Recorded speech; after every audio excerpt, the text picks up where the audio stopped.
Imagine you wake up one morning and everything feels slightly wrong. Not catastrophically wrong, just off.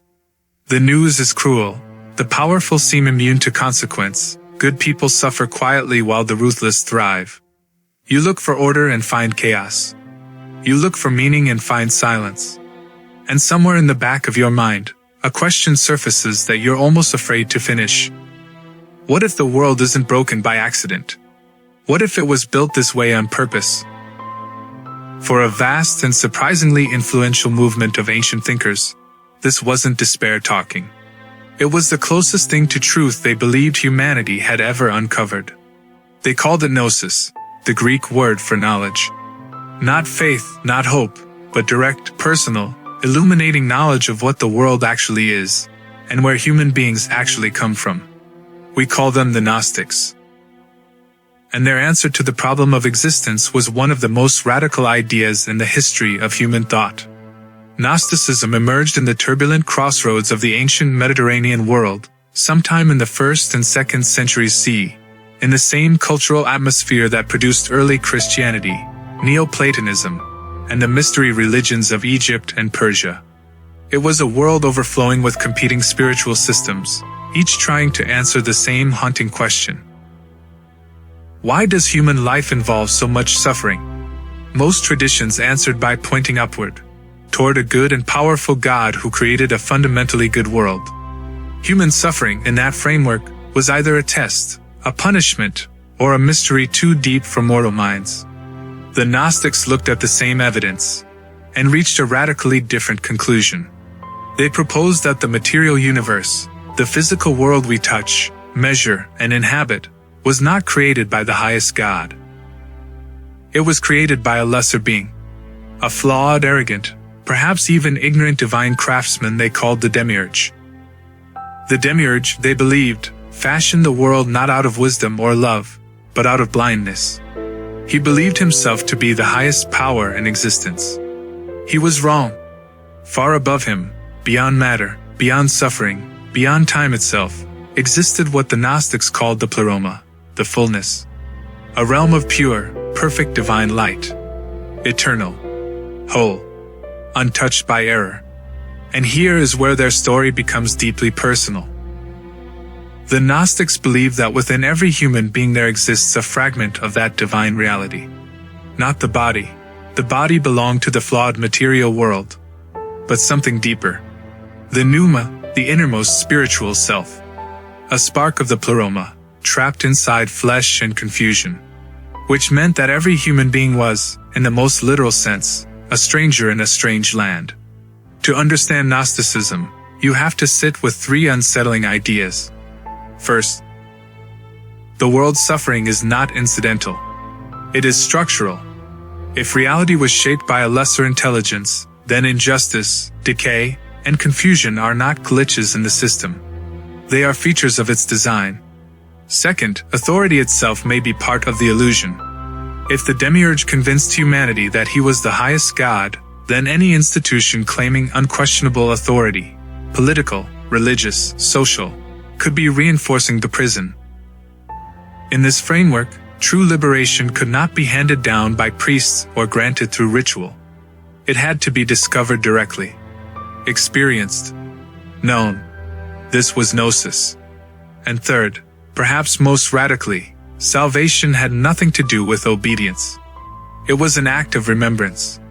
To be saved was simply to recognize what you had always been. As the Gospel of Thomas puts it, if you bring forth what is within you, what you bring forth will save you. This was not passive belief. It was spiritual excavation. A demand to look inward with ruthless honesty and recover something the world had buried. And this is where Gnosticism becomes more than ancient mythology. Because it would be easy to dismiss all of this as cosmic pessimism, a theology for people who had simply given up on the world. But that misses something essential. The Gnostics were not nihilists. They did not believe existence was meaningless.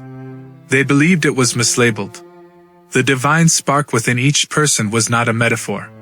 It was, to them, the single most concrete fact about human life. Among the most influential Gnostic thinkers was Valentinus, a 2nd century teacher in Rome who came remarkably close to becoming a bishop in the early Christian church. His cosmology was intricate and precise.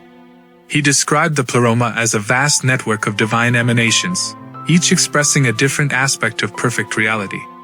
In his telling, the material world emerged through a kind of cosmic miscalculation, a fracture in divine harmony. This was not despair poetry. It was an attempt to map the human condition without explaining away its darkness. For centuries, most of what scholars knew about Gnosticism came from its enemies. Early Christian theologians, especially Irenaeus of Lyon, condemned Gnostic teachings as dangerous heresy. The original text seemed lost. Then, in 1945, everything changed. An Egyptian farmer digging near Nag Hammadi uncovered a sealed earthenware jar. Inside were 13 leather-bound codices, preserved for over 16 centuries beneath the desert sand. The discovery became known as the Nag Hammadi Library. It contained more than 50 Gnostic texts, including the Gospel of Thomas, the Gospel of Philip, and the Apocryphon of John. It was one of the most significant archaeological discoveries of the 20th century.